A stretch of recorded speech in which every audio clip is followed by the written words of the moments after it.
vocês? No vídeo de hoje a Pro vai ensinar vocês a confeccionar uma fogueira. Para fazer essa fogueira nós vamos precisar de um rolo de papel higiênico que vocês podem ter em casa, né? Que é fácil, procure com a mamãe. Se vocês não tiverem o rolinho de papel higiênico, você também pode usar a folha de ofício ou qualquer outra folha de jornal ou revista. Vocês vão precisar de papel celofane. Se vocês não tiverem o papel celofane, também vocês podem usar uma sacola plástica. Vão precisar de cola. Se não tiver a cola, você pode usar a fita.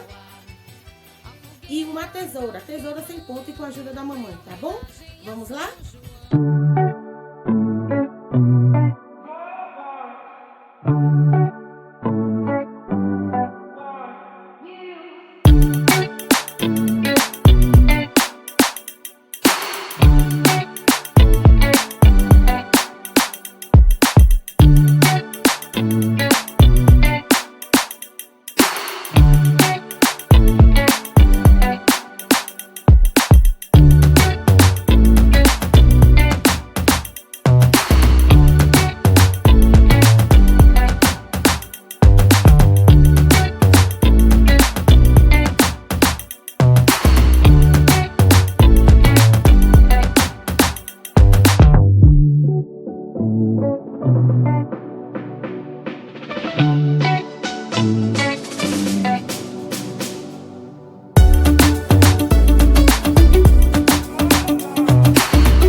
Gostaram da fogueira?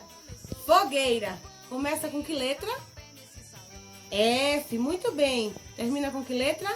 A. Agora diga pra Pro quantas letras tem o nome fogueira? Vamos contar? 1, 2, 3, 4, 5, 6, 7, 8. Muito bem. Parabéns. Agora é a sua vez de fazer em casa com a mamãe e mandar seu videozinho pra Pro. Beijo.